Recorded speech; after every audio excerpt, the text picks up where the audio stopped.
Hello, everyone. So we have today, hi, Nick. Hi, Gwen. Hi, David. Hi, Sidar, Kathleen, Karma, Nikki, Amy, Sadie, Stella, Dina, Dara, Pam. And I always get lost when we go to the next page. Nick, it's early there. It even looks dark for you. Nick's got an amazing conference coming up, Australia. I'm getting up at 2 o'clock in the morning. It's my only 2 a.m. presentation ever. Only for you, Nick. The chick's in the mile, Catherine. I will be there 2 a.m. I can't decide whether I'm going to get up early or go to bed late, but so Ginny, Meg, Julie, hi, Hope. Hope is helping me. We should have a book draft done in a couple of weeks, thanks to Hope. Karma, Dara, Wendy. Oh my gosh, so many names. Brittany. Now I get overwhelmed. Welcome everybody to Casual Conversations. I'm very excited to have you here today. And let me just change my view, speaker view. I don't do this.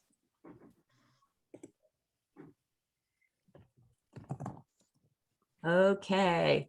Hello, everybody. Welcome to Casual Conversations. I'm Katherine Snedaker, and this is hosted by IBIA and NABIS and Brain Injury Professional Magazine, which is where we started. And we have gone beyond the first 4 episodes to, I think, our 25th today. And just before I introduce our guest, Margaret Roberts from our IBIA was going to talk a little bit about the event we have coming up. Hi, everyone. I don't know if you can hear me very well. I am in a very remote location today. I have very low bandwidth, so I've turned off my camera. However, I wanted to give you guys heads up that early bird registration for the 2021 virtual conference on brain injury ends on June 26th, which is Saturday. I really encourage you to take a moment to go look at the preliminary program, get registered. If you need continuing education units, it's a bargain to get about, 18 credit hours if you participate in all the offerings of the Congress, for $125 if you're a member, $165 if you're a non-member. So take a moment, go to the website, check out the program. PINK has a full 3 days, and so we hope to see you there. And membership would be in the International Brain Injury Association. There's a few different levels of membership in IBIA, and surely there might be one that you're interested in. Even if you're a member of a special interest group, that allows you to register for the member rate. So hope to see you there, and get registered by the 26th for extra savings. Thank you, Margaret. And for PINK, I'll just jump for 1 second to the PINK site, which is broken down. If you go to PINK Concussions and then click on next event, this is the PINK track within the IBIA World Congress on Brain Injury, which is the largest brain injury conference. Wednesday is Behind Locked Doors, Connecting Intimate Partner Violence and TBI. And then the afternoon, Women in Prison with Brain Injury. Great speakers from the UK, Scotland, England itself, Cape Town, South Africa, and New Zealand, as well as the United States. And then Thursday will be Why Sex and Gender Differences Matter in Brain Injury. The morning will be on sex differences. The afternoon will be on gender differences. And then we have a great patient panel. And then Friday is Understanding and Dismantling Systemic Barriers Faced by Black Women with the Lived Experience of Brain Injury in the morning. So that would be a patient panel. And then in the afternoon, Black rehab professionals talking about understanding and dismantling systemic barriers for patients and for professionals themselves. So looking forward to those presentations. And I have to say, I was looking at the rest of the schedule, and we're up against some really amazing talks. Margaret, you will be able to, if you go to one track, see another track at a later time, correct? Yes, all of it's going to be recorded, and everybody who registers will be able to have access to all the recordings on Vimeo. You have a very limited amount of time to collect CE units, but everyone who registers will have full access to all the Vimeo recordings of all the sessions. Great. And then we will put the links in the chat to go in and check, and then you can check the different memberships. And then as well as that, there's a 5K run. You can run wherever you want. You can run in your house, on your balcony, in your yard, in your street. And that's open. That's from July 10th to July 17th. And I think it's $20 registration, and that goes towards brain injury research. So we'll put that also in the link. So without further ado, I would like to introduce you to my friend, Rachel. Rachel, when did we meet? You found me a few years ago. I think you found me. I think you found me. I I don't know. I have a saying that all roads lead to Rachel, because Well, I was speaking yesterday to a Pennsylvania domestic violence advocates group, and they said, "Well, you know, we're talking to this person, Rachel," and I'm like, "Well, Rachel," and I was just got off the phone with Rachel. So, Rachel, how long have you been in the intimate partner domestic violence space? Well, so hi, everybody. I know I've gotten a couple messages from a couple of friends out there. So hi, Nick. I'm looking forward to joining you virtually. I've done all of these super cool virtual conferences. So this year I'm going to be virtually in Australia. I'm going to be virtually in Hawaii. Like someday I would love to be those actual places, but I'm doing the best I can. But my name is Rachel. I work with the Statewide Coalition on Domestic Violence in Ohio. And I've been with the Ohio Domestic Violence Network for 14 years now, but I call it my very first big girl job, like a job with an actual full-time schedule and insurance. Was at a 103-bed domestic violence shelter in Tampa, Florida. Went into that work, always been interested in women's issues, always been interested in kind of bigger picture social justice issues. And a shelter took a chance on me, didn't have any training, didn't have any kind of background in that work, but very quickly fell in love with the work. And I think one of the things that I realized very early on in my domestic violence work is how easy it is. I mean, how all of us are really dealt different deck of cards in our lives, and we're all born into certain situations, certain circumstances that are widely outside of our control. And how much that really shapes where we end up later in life. So I remember I was working at a 103-bed domestic violence shelter. I was a second shift advocate. So if you have any domestic violence people on here working shelters, second shift is a good way to get initiated into domestic violence work, because that's usually somewhere like 4 p.m. to midnight. It's when all the day staff leave, all the residents come home, and spending the night. We had over 50 children in shelter, usually on any given night. But it just became very clear to me that I had been dealt a different deck of cards than many of the survivors that I was working with. And had I gotten their cards and they gotten my cards, we could have very, very well easily been in different places. So then I came to Ohio and started doing statewide work. And a little bit later on in my career, kind of stumbled across this area of brain injury. Let's go back a little further. Where did you grow up? So I actually grew up in Oberlin, Ohio. I don't know if people, so I live in Ohio now. So, and I ended up coming back to Ohio because my husband got a job here. So it's kind of a homecoming in that way. But I grew up in a very small town. My parents are actually retired co-pastors. So of a progressive Baptist church, if you're in religion, you know, Baptists don't tend to be super progressive, but a really social justice oriented church. So I grew up in a town. Oberlin is actually a very small town in Ohio that borders the the Lake Erie, close to Canada, and was a really, really important stop on the Underground Railroad, as well as Oberlin is the first university in the country that accepted individuals of all races and all genders. So the first university to accept women and people of color. So, and Ginny said the Oberlin School of Music has a famous conservatory, but also a town that I grew up with, a town that again really had a very strong kind of social justice focus, which I think kind of really has always gotten me interested in kind of issues and thinking about, kind of how the larger world ends up impacting different groups of people.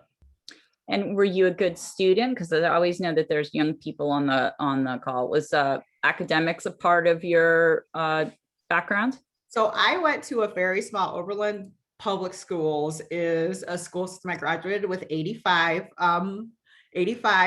people, my high school graduating class. I probably started kindergarten with 60 of them. Wow. So very small school. We also have a lot of kind of racial diversity and economic diversity in our small town, which is somewhat unusual when you think about, many of us think of Ohio, very much surrounded by kind of farming communities. Ohio is not the most diverse state in any way, shape, or form in the nation. But I think I went to public schools. I'm a big believer in public schools. Our schools weren't, I don't want to say they're bad. We didn't have a lot of resources. But I think that one of so yes, I was a good student, but I did lots of other things. I was really known in my school. I just was a part of everything. I was in every club and did every activity, knew everybody. So that was, have very, very fond memories. And I think growing up and living in a larger city, where things are a little different, I think that there is something really, really valuable about having one school where everybody who lives in the whole town, regardless of your income and your race and all of that, goes to the same school. Public school exposes you to a lot of different types of people and people with different abilities. And I think that that's really important. And then post-graduation, what kind of education did you pursue that helped you to the career you have now? Well, I ended up going to, so like I said, my parents were pastors. We did not have any kind of college fund or college account or anything. So I actually ended up studying in Columbus, which is the city that I lived in, at a small university called Capital University. I got a full ride scholarship. So I picked my school that was affordable for my family. And it was very, it was a really interesting experience. Was not thinking this. I started college thinking I was going to go into elementary education and be a teacher, and spent about a quarter doing that, or semester, and was like, that's not for me. Ended up having some, honestly, like I was homesick. Like I love my parents, love my hometown. It was interesting, but I had this full ride scholarship. And at the time, Oberlin College, which is the university in the town that I grew up in, was one of the most expensive private schools in the state. Continues to be. Now they actually have a program with the local schools that if you go to Oberlin High School and you live in the city limits and you get into Oberlin, you get a tuition remission or something like that. But I was not finding, I think again, I went to a kind of a school that had a very different focus. And I was used to schools that talked a lot about politics, that talked a lot about social justice issues. And I was at a school that just had a very different characteristic, but I had my education paid for and didn't want to take out a whole bunch of crazy loans that I'd have to spend forever paying for. So what that ended up doing is I ended up studying abroad. Crazy that I was homesick and then ended up in another country. But it was a program that was covered by my scholarship, and I didn't speak any languages, and found a program in Guayaquil, Ecuador, and went there to learn to speak Spanish, and ended up spending a year and a half there over the rest of my college education. I speak Spanish fluently now. I'm married to, my husband is from Venezuela, so I have in-laws and families that don't speak any English. So if we have students on here study another language, if you have the opportunity to study abroad and be exposed to different countries, cultures, and opportunities, do it if you can. Do it now. Life gets more complicated as you get older, and that kind of doesn't mean you can't do it when you get older, but it's a great opportunity, and I think has fundamentally probably been one of the best decisions I've ever made in my life. So you really didn't speak Spanish when you went? Oh, I didn't speak any Spanish at all. Like I had to pick a program that didn't require any Spanish. I mean, I had, 3 years of Spanish in high school, maybe, but I did not have any level of basic Spanish. But and one of the things is, particularly if you study abroad in Latin America, they don't have kind of dorms and stuff. People live with families. So I had a host family that I lived with. So it was, you'd go to Spanish classes all day and then you'd come home and speak Spanish. I mean, actually the family that I lived with ended up developing a very, very close relationships with them. And just 2 weeks ago when I was on vacation, we ended up being in Florida together. So I got to see my host sister. We see each other every 2 or 3 years. I've taken my kids down to Ecuador. So it's been 20 some years of family and friendship. So if anybody has the opportunity to do that, go to Latin America, live with a family. Worked out well for me. You don't have to marry a Venezuelan, but Venezuelans are great people too. So. And then social work school, how did that fit in? Well, and then so basically, so I was in Florida. I actually ended up doing a master's in Latin American studies. So I had studied abroad in Ecuador, doing lots of work around politics and kind of political systems, and actually applied to and was accepted to a PhD in political science in Miami that I was going to do, but did kind of realize, particularly as I was getting along and getting further, kind of looking at the PhD curriculum, academics are not, I was really very much more interested in hands-on work, and became, like I said, the social justice side of me that has always been a part of me. One of the reasons how I ended up studying abroad was I went on a service learning study, no Spanish necessary, service learning study abroad opportunity in Latin America was what it was. So I spent a lot of time working at, I don't know if you'd exactly call it, it's not an orphanage exactly. It was like a girls' home. A lot of the girls did, some of the girls did not have parents. Some of the girls did, but were, domestic maids or domestic servants, empleadas in Spanish, and worked in people's houses and might not be able to house their girls with them, or might not be able to afford to feed them. So it was a kind of a girls' home that was run by kind of an order of nuns. So I spent part-time volunteering there, and then the other part of the time in school. And I think my interest in politics was also very much based on thinking about issues of inequity and access, and how big of a role that plays in politics, and what people see in a leader and what people want in a leader. So I ended up not going to Miami and got a job in a domestic violence shelter instead, which is kind of, I was just like, oh, I don't know if the ivory towers are me, and I've always wanted to be close to the ground and have my hands on kind of what's going on in life. And the kind of political science doctorate, I was like, look at all the class, I was like, I don't want to do any of that stuff. So I started applying for jobs in Tampa, which is the city I was living in, and the domestic violence program hired me, and I don't know if that's history. Then I ended up working in shelter for about 1.5 years. My husband got a job in Ohio, and I came back to Ohio and was very, very interested in domestic violence. I don't know if I've ever really considered doing anything else. It's just kind of, I don't know if any of you have had an experience where you really very much feel like the work that you do is a part of you, and kind of a part of your calling and your mission and kind of who you are. But when I came here and was kind of looking for jobs, I had several people say, you need to get a degree in social work. So went to Ohio State here and got my MSW. And then when I was graduating, finishing up my MSW, a job came open at the Ohio Domestic Violence Network 14 years ago. And now 14 years later, that's how I ended up here. I just remember meeting you and we were doing a phone high five, like MSW. I know. Well, and it was kind of like, I also found my home.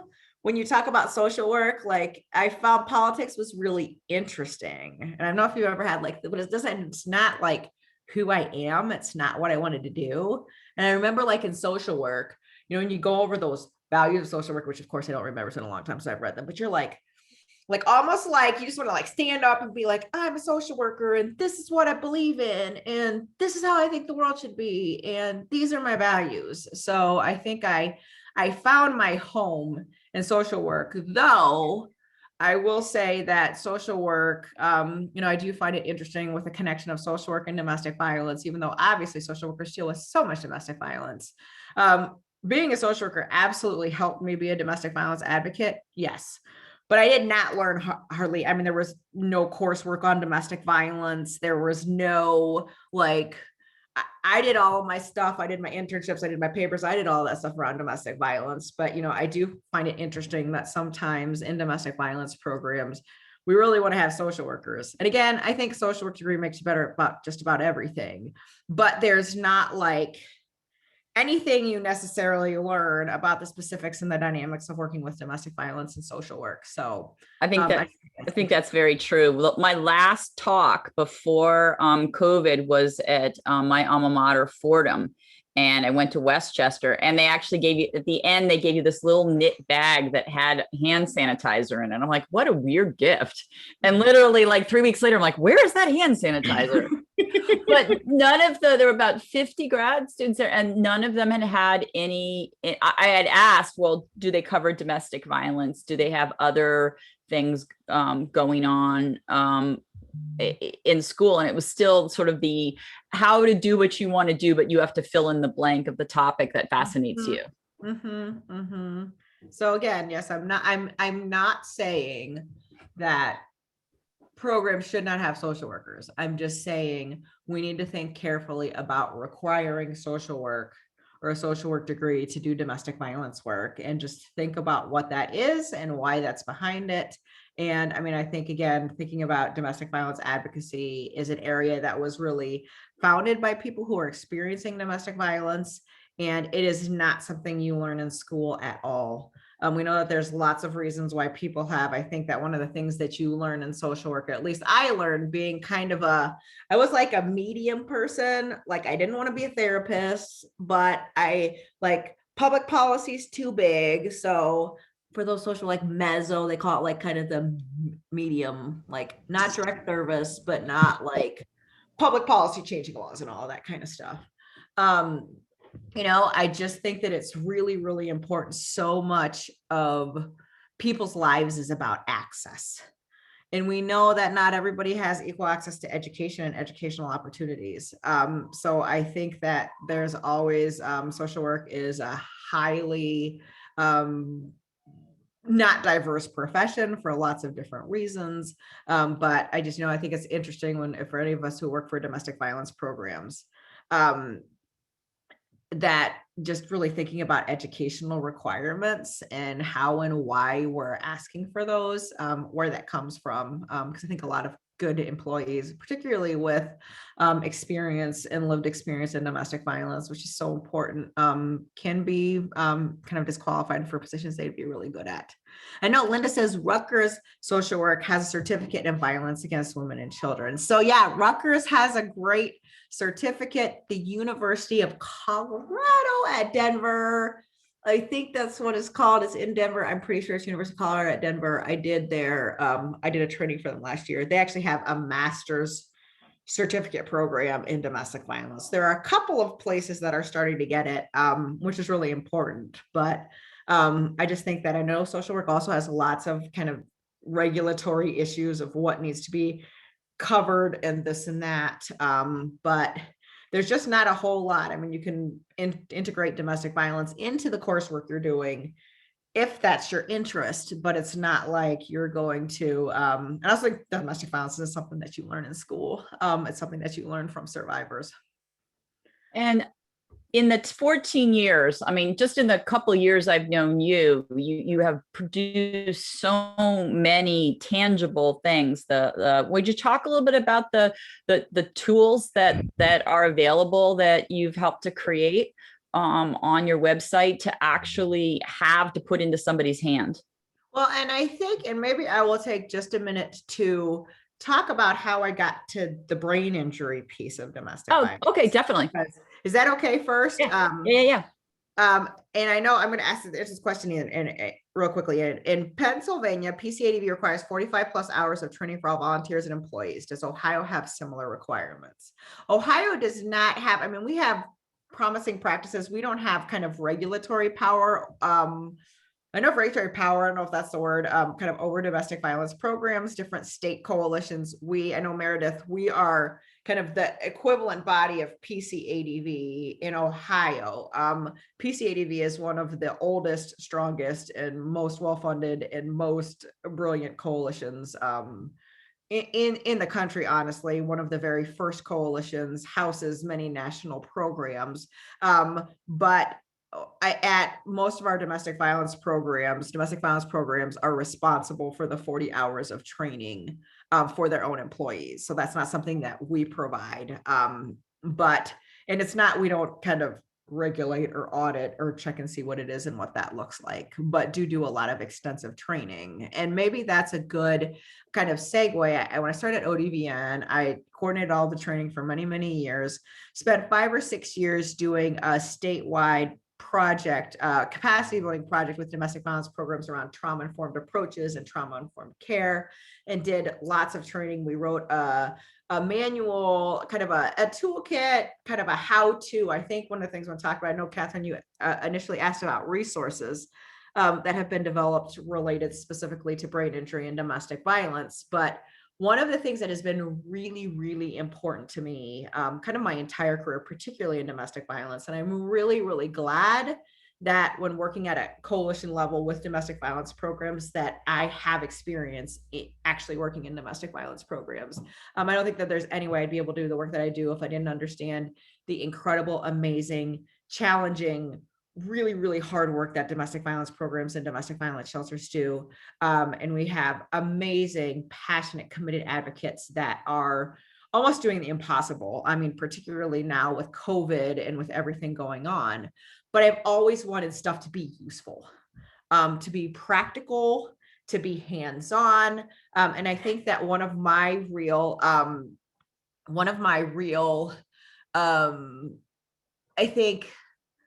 I don't know, passions for training. I love training. Part of this, you can tell, like, I love talking, is I was very not well trained when I started in DV. I had a lot of good intentions, came in with the best attitude, but did not have the context, the knowledge, I mean, again, I just remember being, that 23-year-old case manager with no children's case manager with no kids, who had never had, we'll tell you, 3 kids later, like, having kids is a lot easier when you don't actually have them. Like, I was such a good parent without kids. I got to say the same. As a child therapist and as an adoption counselor, I was amazing before I had children. And then I'm like, oh God. I know. So my son probably is on hour 5 of PlayStation downstairs doing something. I don't know. So, I think that it was something, just kind of really thinking about what would have been helpful for me, coming into that situation, that would have made me better able to advocate with survivors, better able to understand what those supports needed to look like. So I think, I always feel like kind of the practicality and the usefulness, and kind of the direct application of the resources and all of those kind of things. People come up with these really, really amazing, fantastic programs all the time that are totally unrealistic and totally not doable. And that doesn't end up helping anyone. So I feel like I've always kind of been, I don't know if you ever heard, like, the perfect is the enemy of the good. And I think that that's very, very true. Bye, Jenny. Thanks for coming on. But I think it's very, very true that sometimes I think most domestic violence victims, and I think most programs, are trying to do a little better tomorrow than they did today. We're not expecting everything to be perfect, but that's really what domestic violence victims want, and that's really what programs want. We want to do better today. Domestic violence victims want to feel better today than they did yesterday. So I was doing this trauma-informed care work. We wrote this grant that we didn't think we were going to get. We did not think we were going to get it. We thought we were going to get it enough to write it. But it was around increasing access to domestic violence programs for survivors with disabilities. And we had put into that kind of the focus areas of the disabilities we had put into that grant were mental health, because for anybody who works with domestic violence, we know that when somebody's struggling with severe mental illness, it is hard for our services to work well for them. There are a lot of kind of structural ways in which our services are set up, including just things like the limited space that we have in shelter and privacy and those kind of things. So that is one of those things that domestic violence programs, I don't know if we're ever gonna like totally get that right and be like, oh, no problem, we've got this, we can get that figured out. And then we ended up throwing brain injury in there, honestly, because we didn't know anything about it. We work with our 75 programs across the state, had never provided any training on it in the context of our kind of extensive training program, didn't really know much about it. And if you get a grant, then you got to learn about it. So what year was that where you're putting That was brain injury? we got that grant at the end of 2016.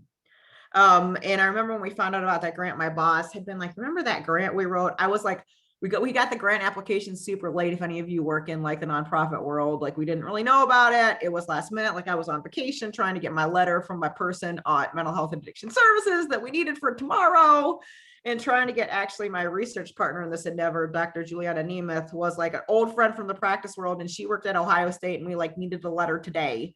And she's the one who had Ohio State letterhead and could get it to us today. So, my boss had been like, we actually got that grant. Do you want to read through it again and see if you might be interested in looking at that? At the time I was doing, again, lots of trauma-informed approaches work and lots of that kind of training and resource development. But I kind of read through it and it sounded like a really interesting opportunity. So we started going through the grant, kind of realized with Dr. Nemeth, who we had written as a small evaluation partner. I called Juliana. I was like, hey, remember that letter we needed that day that we got that grant?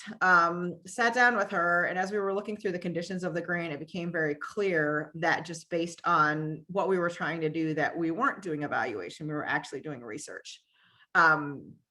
That is something that we had never done as an agency before. I remember when I first talked to my administrative team and my boss, and I said, she says we need to do research and go through the IRB, Institutional Review Board, do all that kind of stuff.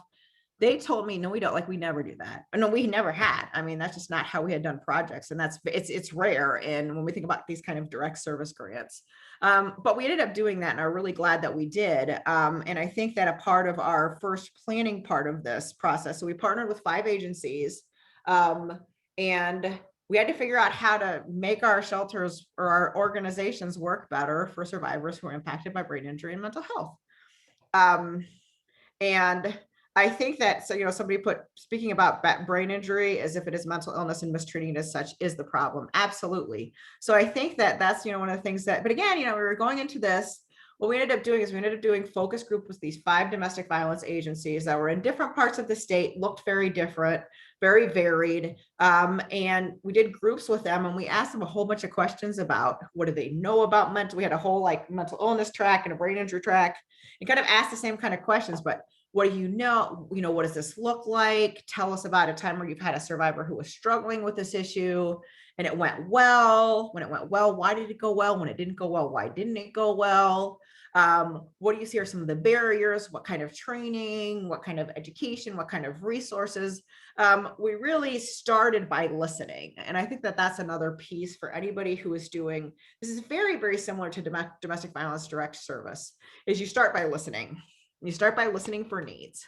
What do people need? What does your survivor need? What is important to them? What is important to them in their lives? And then you try to help with that. And we were doing that, but it was kind of, if any of you are familiar with trauma work, there's this whole kind of parallel process. We were kind of, our clients, our survivors were our agencies, right? We were kind of just at a different level. And we asked agencies, what do you need to work more effectively with people who are struggling with these issues? But I think the big takeaway from that is we discovered that there was very, very, very little knowledge, awareness, or even consideration of brain injury among staff at domestic violence programs. And even during the focus groups, I remember, we had a question where we asked, like, tell us about a time where, you've worked with a survivor who might have had a brain injury. And what does that look like? And we had staff who were like, you could tell like they had never thought of, like, I don't know. If when we were like, tell us about a survivor who was struggling with mental illness, they were like, oh, well, let me just get started on our group of people that we have here right now. It was something that people hadn't ever really thought about that before. But even during the groups, it would be an hour later with another question. And they'd be like, oh, remember this person who had told me that she had been strangled. And like that maybe might have had something to do with that. And then we went and talked to survivors who were accessing those same 5 programs. And 83% of them had been choked or strangled at some point, the vast majority more than once. 85% of them had been hit in the head. Almost 50% of them said they couldn't even count how many times they'd been hit in the head. And it was just the absolute kind of most significant moment to me in my professional life, being like, I have done this work for a decade. And I have been teaching people across the state to do this work for a decade and across the country. And I have never even considered this. And it just changed everything I thought about domestic violence and everything I thought about our services. And I think it was just, it was just transformative when we started to talk to survivors and think about what we were seeing. And as we were learning what brain injury looks like, how our brains work, what they're responsible for, what happens when they're exposed to this repeated trauma, that maybe those survivors that just can't get their act together, it's not because they're lazy, and it's not because they don't care, and it's not because they're trying to take advantage of your services. It's because and it's because lots of things. This is a big picture with lots of stuff in there. But there was this critical missing piece that everybody has missed, Did you get a sense that any of the women that you were interviewing that could articulate that they had had a strangulation or had been hit had any follow-up that it was a brain injury? I think that what we got, and we asked some of those questions, and I think that asking about head trauma, so we talk about just even questions about head trauma, about blunt force head trauma, about strangulation, about suffocation. For those of you who know, there's lots of different ways in which domestic violence victims' heads, necks, and faces are hurt. So I think that's one of the things is you can't, there are some more of those subconcussive hits. So we have women who are just shaking a lot. There are pretty terrible violence, which is people are kicked in the head and, kind of all of those kind of things. But I think that what hardly any of them, even we were talking to survivors, hardly any of them had ever really put, and I don't want to say it's not about putting that label, but had made the connection between when your head is hurt, your brain could be affected, kind of like in a neurological way. And what we heard from programs, we've done, I think, more training in domestic violence. And if any of you domestic violence advocates are out there, please feel free to chime in. Also, please feel free to, I can talk about this for a long time. So please feel free to take your mic off and ask a question if you'd like to. But we've done more kind of training around strangulation, probably more so than kind of more TBI blows to the head. But we've really talked about strangulation in terms of a few things, in terms of danger and lethality. So, people who strangle their partners are much more likely to commit intimate partner homicide. Victims are more likely to be killed. We've talked about strangulation in the context of it's an injury that can kill you, can even cause delayed death because of, internal damage, because of swelling, because of all of that.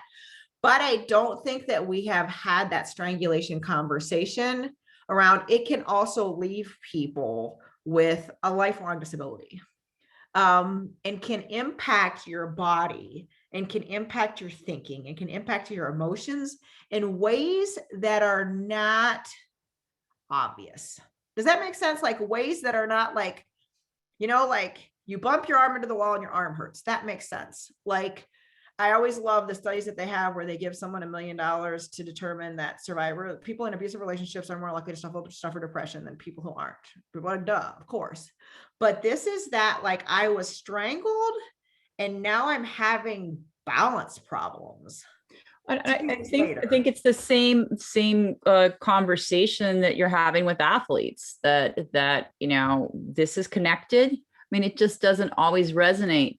And so that's 2015. That's the same time that I'm trying to get a large university or medical center to partner with me to do women in brain injury conference. And I was able to get a couple of different partners, but I would say I'm doing sports, domestic violence, and military service. And there was kind of that, like, oh, we don't know if we want to do the domestic violence part. Can we just do a happier conference? Like, there was definitely a pushback that, and I almost offered, I mean, I said, if we don't include domestic violence in this, I'm going to go find another partner. But it wasn't people weren't initially jumping on it from my end. No. How were you seen on your end? Well, and I think, like, well, I mean, we might be talking to different, like, I mean, I think that there's different groups of people. I think that no, they were definitely docking to different groups, but at the time, at 2015, people are like, really? Domestic, like, brain injury? Like, I think we've come a long way in 6 years. Come an incredibly long way. And like in 2015, like I said, I wrote on a coworker and I wrote on 150-page manual on trauma-informed approaches and didn't mention brain injury. Not once, you know? So, you know, but I think that what it has done, I mean, I think that it's one of those things, this is terrible. I mean, I think when you talk about, it's interesting because whenever, you know, people, you know, I meet people and they're like, oh, you know, what do you do? And I tell them, you know, I work in domestic violence. Everybody's always like, oh, that's got to be so awful. And that's got to be terrible. And bless you for doing that. And I'm always like, well, you know, what's pretty awful and terrible actually is to be a domestic violence victim. That's way more, I don't say that, but I think that that's one of the ways in which one of the contexts that I have, you know, and I just think that it is, when you talk about like what happens, particularly when thinking about brain injury and strangulation, is terrible. And I think that there's a lot of, like I said, there's a lot of these, particularly crimes against women, we all just want to think that stuff doesn't happen and people don't really do that to each other. You know, and I know that we have some comments when people are talking about, you know, done training on TBI. Physicians I speak to are unaware of this correlation. A female neurologist come to me after she's saying she was embarrassed that she had been practicing for 30 years and never made that. I mean, and I think that that's the whole thing. It's the connection. A lot of that has to do with some of the sexism that continues to be very present in so many of our systems, where if women are struggling with anything, kind of the default place we go to is she's got a psychiatric problem, you know, and I think a lot of that stuff can be very confusing. A lot of things can be some of that crazy making behavior. So I seem like Diane has her hand up. Yeah, I'm in Kentucky, Rachel, and I've talked to you. Hi. And I think that we maybe haven't come a really long way. I think it's still very difficult to do training on domestic violence in a lot of ways. I've had a hard time getting training done in Kentucky and to get people in domestic violence to want to talk about brain injury and domestic violence. And I'm on a committee with the NASHI, which is National Association of Head Injury Administrators. And we talked about this recently. Mm-hmm. And I still think there's a resistance across the country about doing this. It's sensitive and it's very personalized.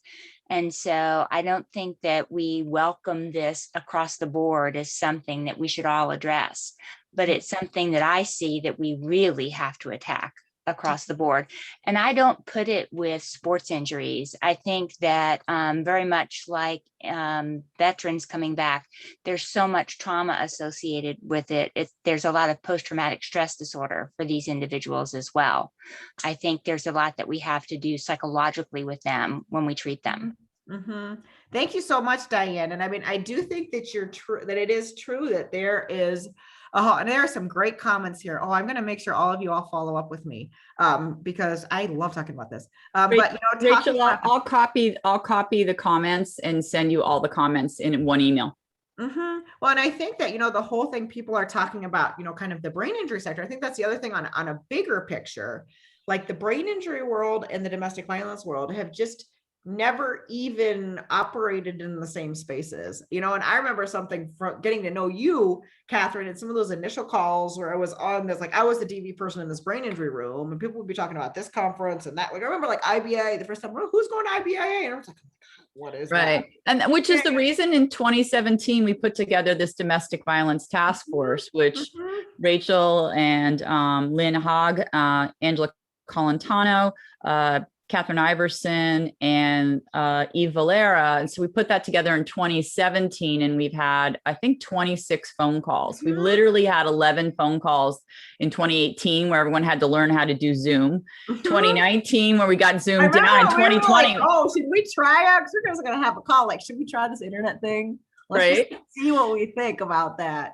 But so my world is the sports TBI world pushing into the women's issues where there was just no discussion of it at all. So I think that I think during COVID, when there weren't as many athletes injured, I think it interests sports concussion docs to kind of like spend some time reading about those things. I have seen a shift over that wasn't there before COVID. So I'm hoping that we are moving towards a better thing, but looking from the DV side, and I know we try to always talk when we do these trainings, we're not trying to overwhelm you. The brain injury is already there. We can teach you tips and things that you don't have to have this person have an MRI. You could just flag that there might be a brain injury and adjust how you're presenting care to this person.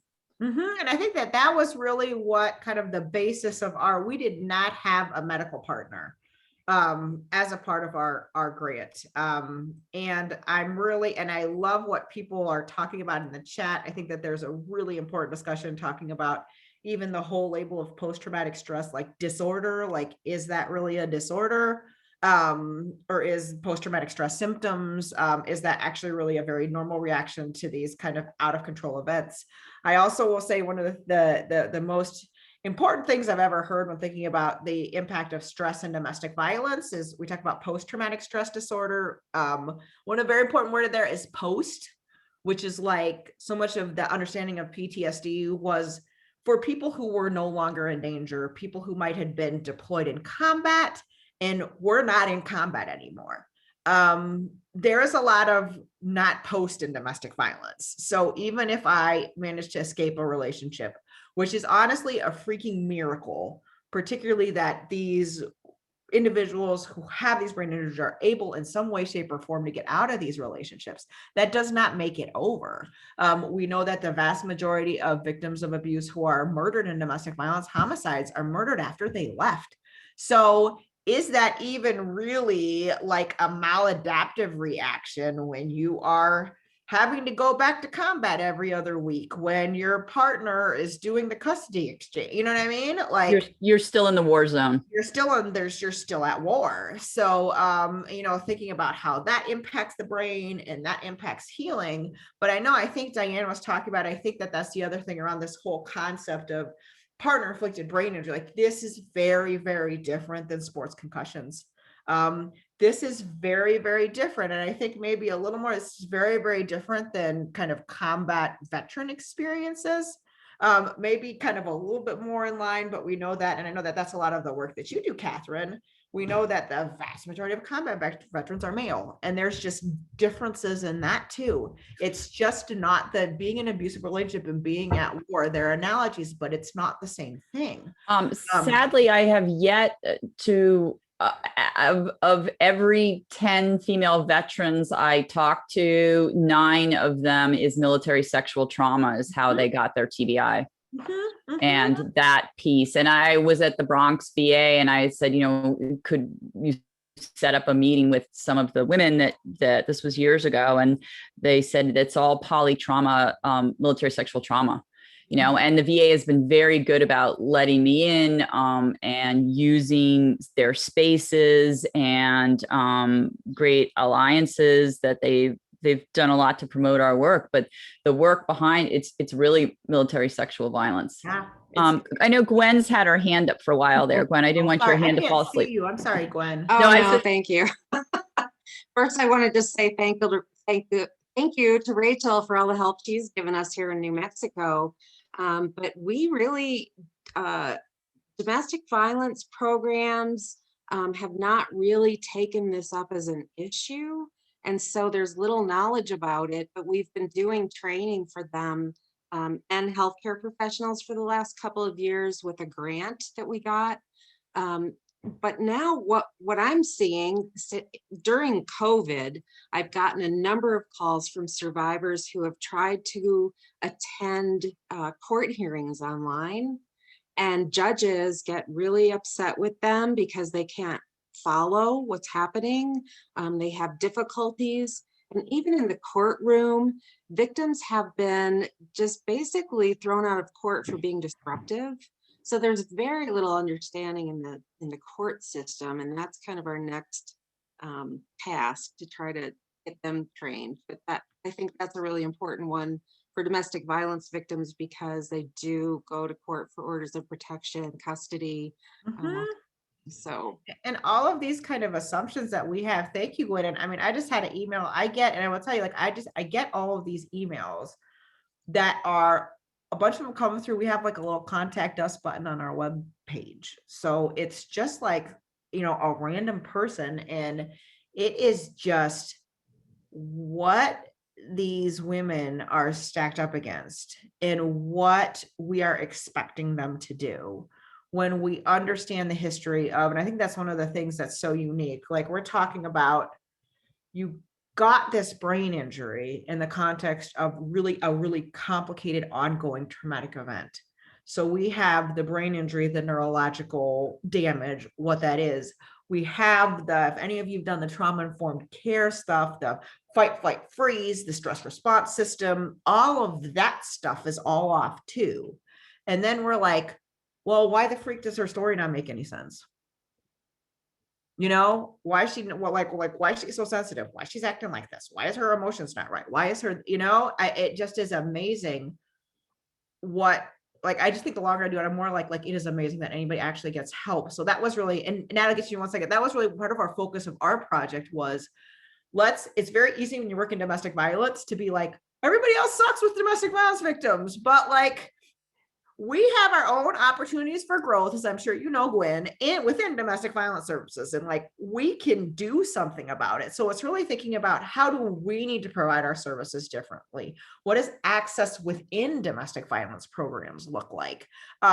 Because we have people who get kicked out of our programs because they lose it during, and you know what I mean? And I'm not saying that we don't fix the world, but again, that whole let's try to do a little better tomorrow than what we're doing today. And what can we do in the context of our work? So I know, Nat, you have your hand held up.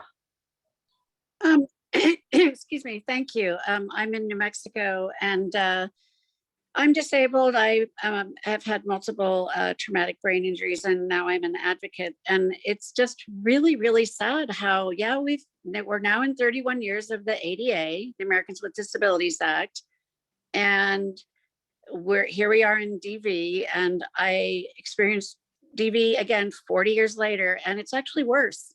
It's a worse system with brain injury, without brain injury. And I think I made a comment earlier, 80% of relationships where someone has a brain injury end up in violence at some point, or end up in a separation or a divorce. And the parties that present with all of the appropriate tools for an accommodation, the law, the requests, there's no accommodations made, not enough, or when there is some, it's like, you're being our burden. You are being our burden, and your burden is too much for us, and there are other people waiting.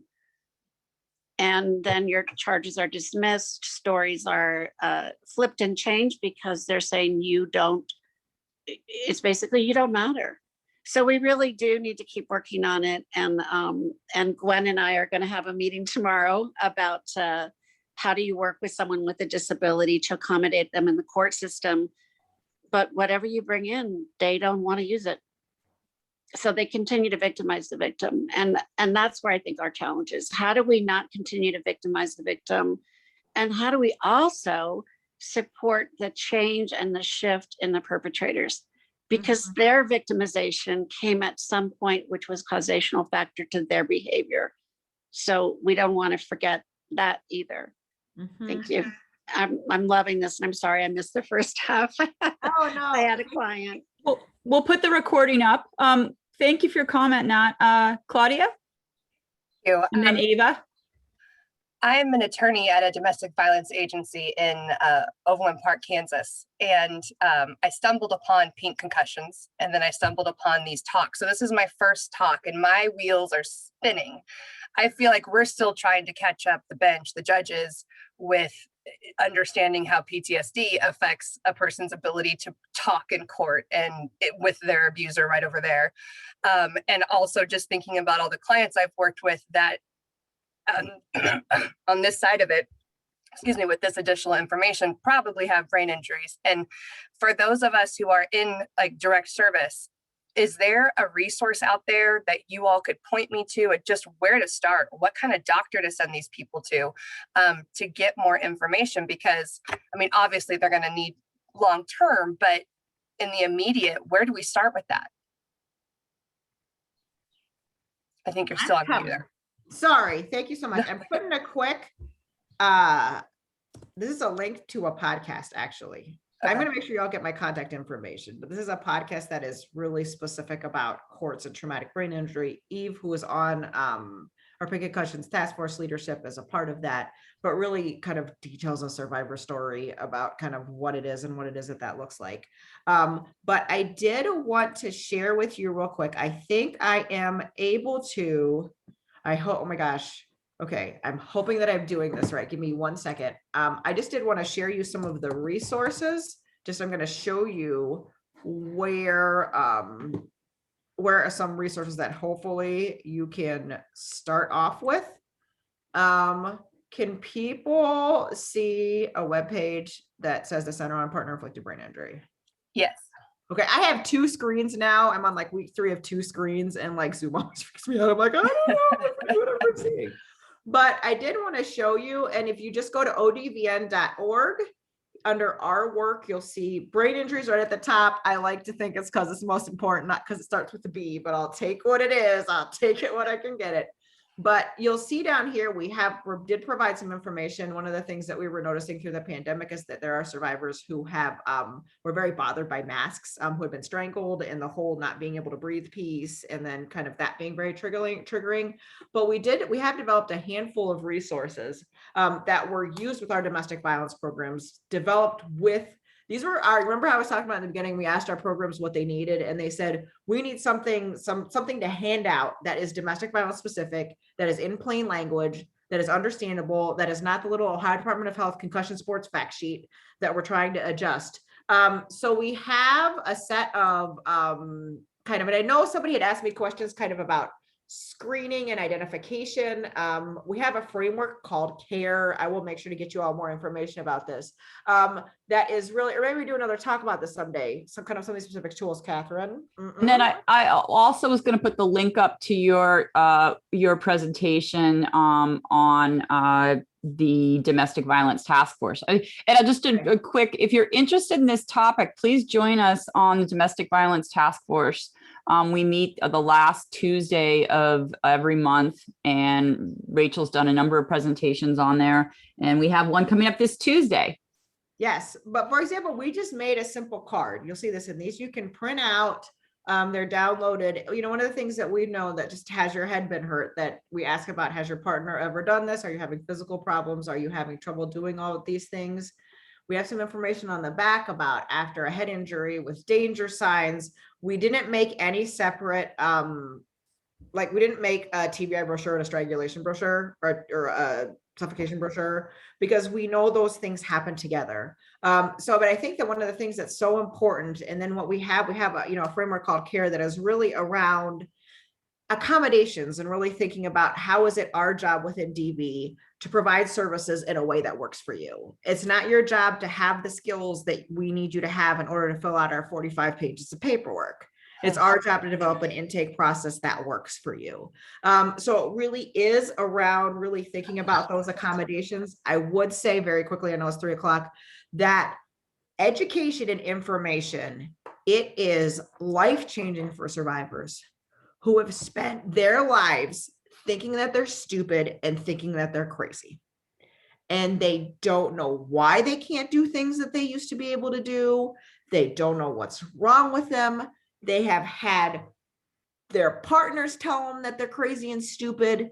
They have had systems treat them like they're crazy and stupid. And for be able to say, this is what I use all the time, you were hurt. And this is not your fault. And just like when your leg gets broken, it's harder to walk, and you don't get all mad at yourself because you don't walk well because you have a broken leg. Because of course you have a broken leg. You don't walk well. Hello, nobody walks well with a broken leg. That this is what happens when your head is hurt. And even that understanding, no, we totally don't have the whole kind of next step of this figured out. We are actually, with my research partner, we're actually pursuing NIH funding and writing a big NIH grant in October to start developing kind of what some of those next steps are. But having domestic violence agencies and staff at agencies understand what they're seeing in a different way, and also having survivors understand that this is not them and that there are things that we can do to help you. So if you're having a problem with memory, let's think about how we're writing things down in a different way, how we're meeting in a different way, how we're, I'm reminding you about things, how we're putting appointments into our calendars, how we're doing, like, there are things that we can do to make at least our programs more accessible. So I encourage you all to look at all of these different resources. We have the last couple that will be coming along in Spanish. Some of them are English, some of them are in Spanish. There also is some other our project reports, as well as many of you might be familiar with the GAO, which is the Government Accountability Office, last year did its first report on the intersection of brain injury and domestic violence. So all of that stuff, and you know what their takeaway was? We don't even have good data about this. We don't even have any idea how big of a problem this is. So I try to never go over. I know many of you probably left, but I want to read through all these chat things, and I'm sorry. I'm sorry that I didn't get to that. Oh, the abuse and brain injury toolkit. Oh, I'm looking through all these chats, but my email address, which I'm putting in, is rachel.r@odvn.org. Please reach out to me and we can have a conversation about anything. Like I said, anything. I'm always bad about ending this because I always talk too much and then run out of time. And I'm like, bye everybody. But you've got 46 people hanging on after the hour. So I will stay here till nobody wants to talk to me. At 4 o'clock, I have to go pick up my daughter, but I'm not saying anyone's gonna stay with me till 4 o'clock. So if anybody has any questions or anything that they wanted to, BI and DV, I'm just going through some of the chat. can you stop sharing your screen so then I can put the so that I can see anybody else have hands raised for a question? Ava had been waiting. And if you want to put your email in the chat, I will send Rachel your contact info. I just want to say that because this is a group of people who are actually open to hearing the connection between DV and TBI, that I want to add another thing. We know in sports injuries that this leads to dementing illness. 2/3 of people with Alzheimer's are women, and Alzheimer's researchers are all like, whoa, it's hormonal, but we can't figure it out. And no one is listening to the possibility that 2/3 of people with Alzheimer's are women, because women are getting brain injuries because of domestic violence. So I just want to put that out there for people to start advocating for research on this. Thank you. So I was invited to the NIH CTE meeting, basically to stand up and say, are women being included in the CTE research? And I did speak about the need for domestic violence at that meeting, which was all the major brain banks. So, it's definitely on the radar to when we can actually get that. And we have something called a Pink Brain Pledge, and it's on the Pink Concussions website. So if you're interested in becoming part of an IRB study and pledging your brain, and then when you no longer need your brain, donating it, it's no cost to you or your family. It's really important to increase the number of women that are included. And we work with the National PTSD Brain Bank that is looking at the intersection between PTSD and brain injury, and also Mount Sinai. And we also are in Scotland, UK, Northern Ireland, and in Canada with other different brain banks. And Rachel. I think it's so interesting. I have a survivor of domestic violence who I work with very closely, who had an 11-year journey to getting her brain injury diagnosed, and in the process was diagnosed with 13 different conditions. At one point, they still think she has MS. Like, that's like, I've actually had 3 survivors that have contacted me. Apparently you get diagnosed with MS when it's nothing else and nobody knows what it is. But she was seen by, she's an EMT by training, so like knows more about the stuff than your average person would, was seen by 5 major medical centers, including 2 academics. And it's just was like, her brain injury was discovered by accident. She attempted suicide. She struggled with addiction. And like you said, and one of the things is she is like obsessed with somebody having her brain when she dies. Because she's like, that's the one thing. I mean, she recently got married and she's like, the first thing I told him, like, if I ever die, somebody's got to look at my brain. But you even see that there are ways with, and I was actually, like I said, I have connections with Ohio State and was talking with a neuropsychologist who was doing, some research on kind of early onset Alzheimer's. There are all these people that have like Alzheimer's like symptoms because it's a degenerative disease. You shouldn't be getting them that early, and why were they? But, she was studying older athletes. And, when I went in and we went in to even talk about the criteria, like, you're excluded from the study if you've ever been diagnosed with a mental health disorder, which is like all about, you know what I mean? Like, you can't, and you have to come up to Ohio State for 3 days and you got to do this test, you got to do that. And it's just like the research isn't even accessible, and just really thinking. And then I asked about, like, what are you asking about strangulation? Of course, they're not including anything about strangulation because football players aren't strangled very often. But it just is a real, just kind of thinking about things in a whole different way, which is really why we're pushing like this. This is just not the same. I know Lori has her hand up, and then we'll get Nat. Hi, can you hear me? Okay, Hi, well, Lori. Hi. This has all been really interesting and good. I'm not surprised at all. I always thought domestic violence meant brain injury because I'm from the brain injury world. So let's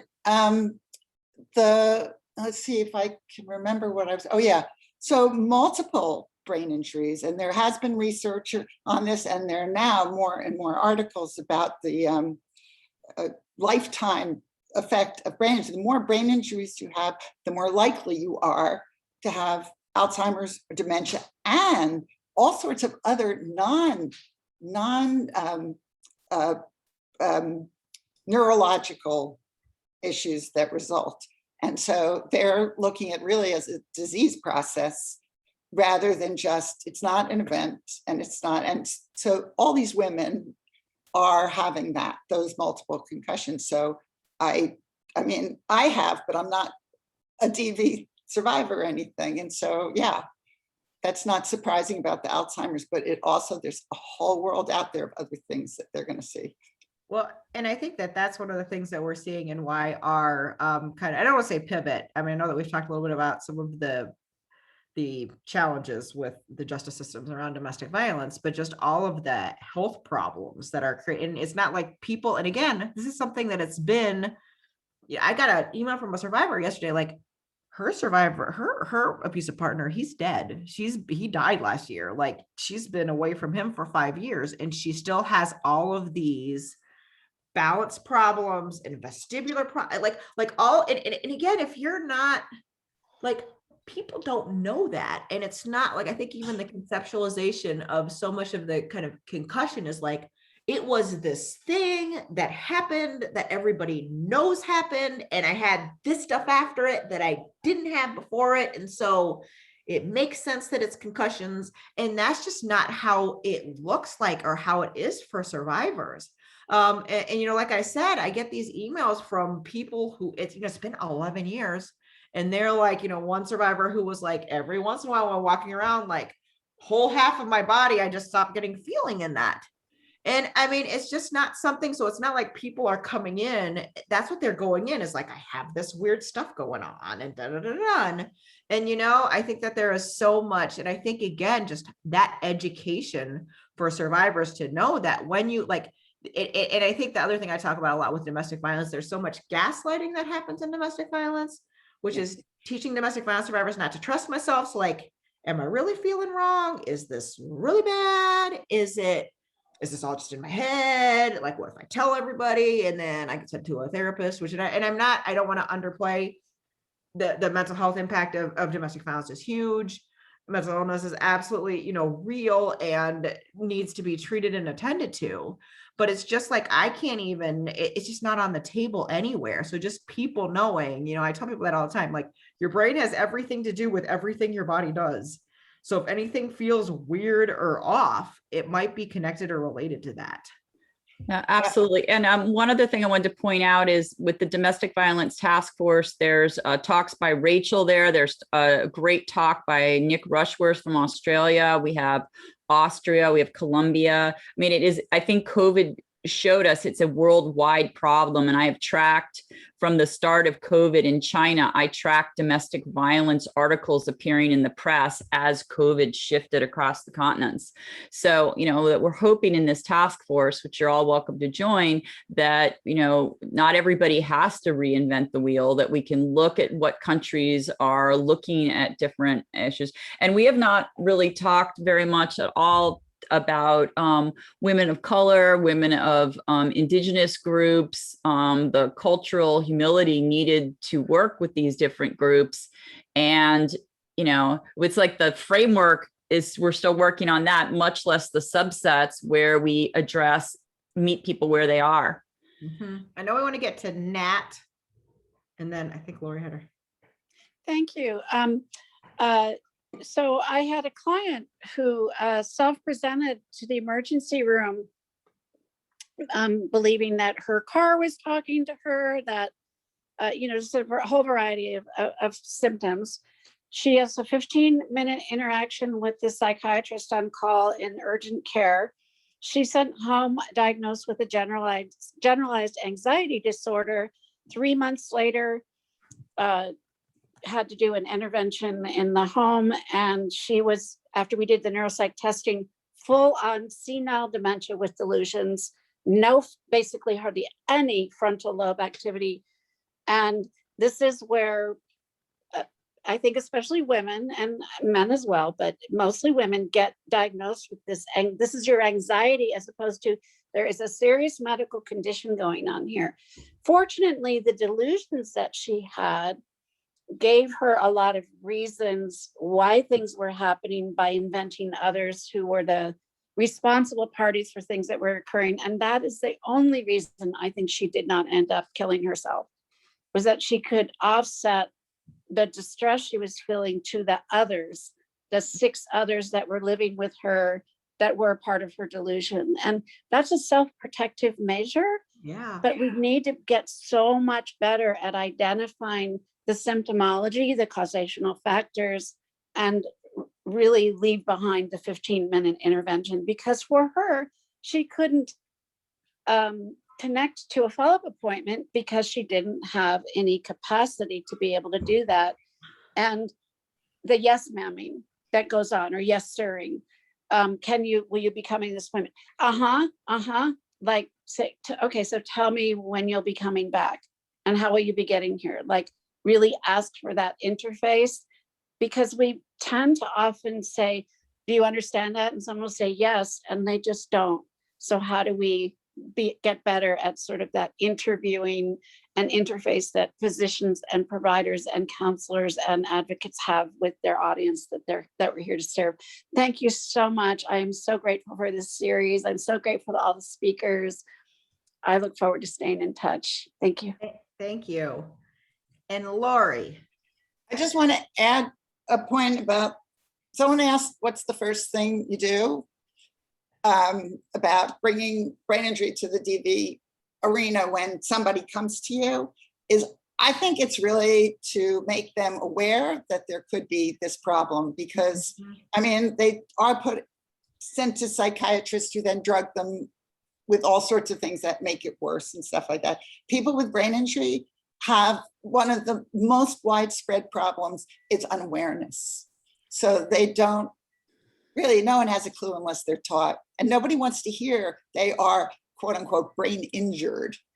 So it's very hard to say this is a possibility. Just, I don't mean give them a whole talk. I just meant it could be, so they hear that there could be something else in addition, because obviously they're focused on their abuser and stuff like that. Well, and I think that, it's something, and we in all of our material and literature, because actually, that was one of the things when, we were talking with our groups, and, one of our groups was very hesitant. And there are some groups, I know several people have expressed that, there are domestic violence programs that might be hesitant about this. If anybody is having some problems doing that, please reach out to me. I'd love to help you kind of think through that. But, we had some people staff who were like, and I think that, so all of our materials, we talk about head injuries, not brain injuries, we had some staff said that like brain injury is super scary. Like nobody knows what that is. And like, I'm already in shelter and my life is already terrible. And now I'm going to be like, you maybe have a brain injury, but there's not necessarily anyone that we have free to follow up with. So, I mean, I think that it's talking about like, a lot of times like when, our heads are hurt, our brains can be impacted. And it's, thinking about, I know we have a question about the breast brain injury screening tool for a healthcare setting. I think we have a tool we developed that is, I'll get you a direct link that we used in domestic violence programs. It might be a little bit much for healthcare. But I think, a lot of what we're also thinking about and learning about, and actually I have another project in domestic violence in the healthcare world, is really kind of moving somewhat away from the whole screening concept. Not that we don't ask questions about abuse, but there's a couple of things. We have very low disclosure rates. I'm sure everyone's been to the doctor where they've had some doctor be like, I'm sorry, I have to ask these questions on the form. You're safe at home, right? You're like, yes, I'm safe at home. There's issues with people wanting to talk about it. And we don't want, it's kind of this whole like disclosure-based access to information.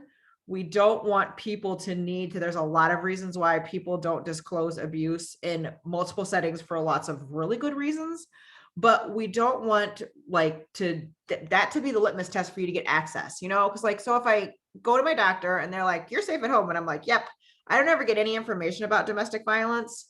I don't get any resources. I don't get any information. So really thinking about more of a universal education approach, where we are saying things like, we know that domestic violence and brain injury are related, and here's some information about that. We know that many people, actually the vast majority of people who are experiencing domestic violence, the first people they talk about domestic violence to is their family and friends.